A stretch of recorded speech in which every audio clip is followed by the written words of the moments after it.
भक्त के लिए महाकाल ने भस्म कर दिया काल को। महाकाल शिव की महिमा। महाकाल शिव की महिमा अपरंपार है। उन्हें प्रसन्न करने के लिए किसी खास प्रयास या पूजा पाठ की जरूरत नहीं होती, बल्कि सच्ची श्रद्धा और पूरे मन से किया गया प्रयास आपको भोलेनाथ की कृपा का पात्र बना सकता है। शायद यही वजह है कि अपने भक्तों के लिए महाकाल ने काल तक को भस्म कर दिया था। ऐसी ही एक कथा मिलती है हमारे धार्मिक ग्रंथों में, जिसे हम आपके साथ शेयर कर रहे हैं। मान्यता है कि भक्तों का चरित्र पढ़ने और सुनने से भोलेनाथ की असीम कृपा और पुण्य की प्राप्ति होती है। तो आइए जानते हैं भक्त के प्रति महाकाल की अगाध आस्था की जिस कहानी का हम जिक्र कर रहे हैं, वह स्वयं भगवान कार्तिकेय ने संतों को सुनाई थी।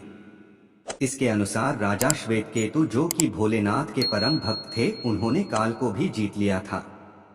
राजा श्वेतकेतु सदाचारी, सत्यवादी, धर्म के मार्ग पर चलने वाले शूरवीर और प्रजापालक थे। वह अत्यंत ही निष्ठा और प्रेम भाव से प्रजा का पालन और अगाध आस्था और श्रद्धा भाव से शिव भक्ति करते थे। उनके इस भक्ति भाव से महाकाल अत्यंत प्रसन्न थे। उनकी कृपा से श्वेतकेतु के राज्य के लोग दुख, दरिद्रता, अकाल मृत्यु और महामारी से अछूते थे।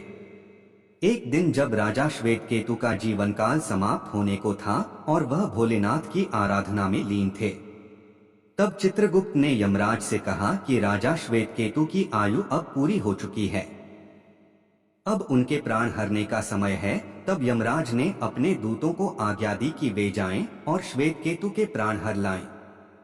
यमदूत राजा श्वेतकेतु के पास पहुंचे तो वह शिव मंदिर में थे। दूत बाहर ही खड़े हो गए। श्वेतकेतु गहरे ध्यान में थे। बहुत देर हो गई, न श्वेतकेतु का ध्यान टूटा न यह दूत हिले। दूत बिना अपना काम किए खड़े रहे।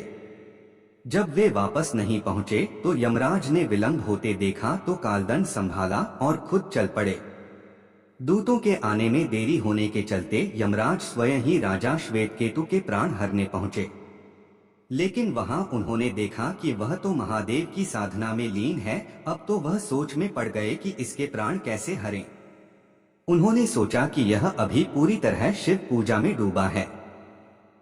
इस स्थिति में शिव पूजा का उल्लंघन नहीं किया जा सकता। तब वह भी बाहर ही खड़े हो गए। उधर जैसे ही काल को इसकी सूचना मिली तो उन्होंने तलवार निकाली और शिव मंदिर में जा घुसे। काल ने देखा कि राजा श्वेतकेतु अभी भी भगवान शिव के लिंग स्वरूप के सामने बैठे ध्यान मग्न हैं।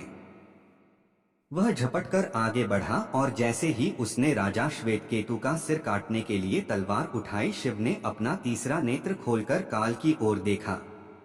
भोलेनाथ का तीसरा नेत्र खुलते ही काल वहीं राजा श्वेतकेतु के सामने जलकर भस्म हो गया। थोड़ी देर बाद जब राजा श्वेतकेतु का ध्यान टूटा, उन्होंने अपनी आंखें खोली तो राख में बदल चुके काल को देखा। उन्हें चिंता हुई कि यह कौन है और क्या है। श्वेतकेतु ने भगवान शिव से पूछा, हे भोलेनाथ, ये किसकी राख है? इसे किसने और क्यों जलाया? तब भोलेनाथ ने बताया कि यह काल था जो कि तुम्हारे प्राण हरने आया था। तब राजा श्वेतकेतु को काल ने लगाया गले। राजा श्वेतकेतु ने कहा कि हे महाकाल, यह तो आपकी ही आज्ञा से तीनों लोक में विचरता है, लोक को नियंत्रण में रखता है। इसी के भय से तो लोग पुण्य कार्य करते हैं। आप इन्हें अतिशीघ्र जीवन दान दे दें। शिवजी की कृपा से कालजी उठा और उसने उठते ही श्वेतकेतु को अपने गले से लगाकर बोला, राजा, तुम जैसा तो तीनों लोकों में कोई नहीं है। तुमने तो अजय काल को भी जीत लिया। जीवन दान पाकर काल और यमराज ने कहा कि ऐसे जातक जो शिवजी के परम भक्त हैं, सच्चे मन और पूरी श्रद्धा से महाकाल की पूजा में लीन रहते हैं, सिर पर जटा और गले में रुद्राक्ष पहनते हैं, विभूति का त्रिपुंड ललाट पर लगाते और पंचाक्षर मंत्र का जप करते हैं, उन्हें कभी भी अकाल मृत्यु का ग्रास नहीं बनना पड़ेगा। कथा के अनुसार इस आशीर्वाद के बाद श्वेतकेतु ने लंबे समय तक राज किया और फिर महाकाल की कृपा पाकर उनमें ही विलीन हो गए। वीडियो अच्छे लगी है तो एक लाइक और एक सब्सक्राइब जरूर करना, और आप भी भगवान शिव को मानते हैं तो कमेंट में ओम नमः शिवाय जरूर लिखना। वीडियो को देखने के लिए दिल से धन्यवाद।